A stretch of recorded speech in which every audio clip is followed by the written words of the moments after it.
installing Python 3 on Windows. So just open a web browser and search for Python 3. And usually that'll default to the release page, but if you go to the Python org page and search for downloads, you'll find the download for Windows here.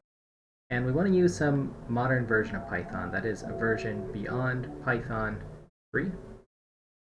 And we're not going to be using the Python 2.7 or anything like that. That's the old version of Python. So make sure you click on the latest version 3. Anything beyond 3 will be fine.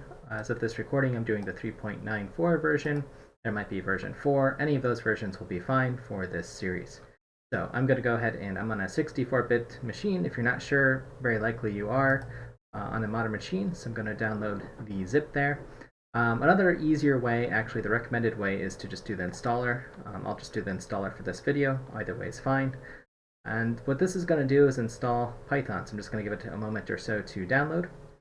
And once it's downloaded, go ahead and just click on the executable, and we're going to follow a few instructions to install Python. So at this point, you should have a dialog popped up. It might be hidden here. And then go ahead and install now, and you'll be installing in the Python 3.9 directory here. And we're just going to go through and accept the default options. Okay, so it's taken about 3 or 4 minutes to install my Python, so depending on how fast your machine is, that's about how long it will take. And it's just finishing here with the final installation here. So what we're going to do once this setup process finishes is launch the idle editor and make sure that that is working. That's the environment that we'll be working on. So let's just give it a moment to tell us that it started successfully and everything is ready to go. There's other tutorials available here, and the Python website is actually a great place to find other documentation.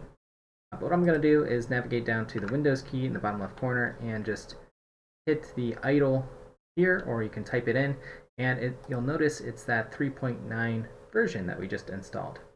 So we'll give that just a moment to boot up here.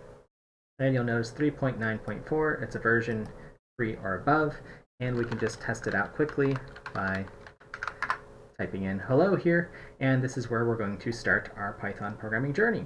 And if you've gotten this far, you're ready to continue onwards to the next lessons.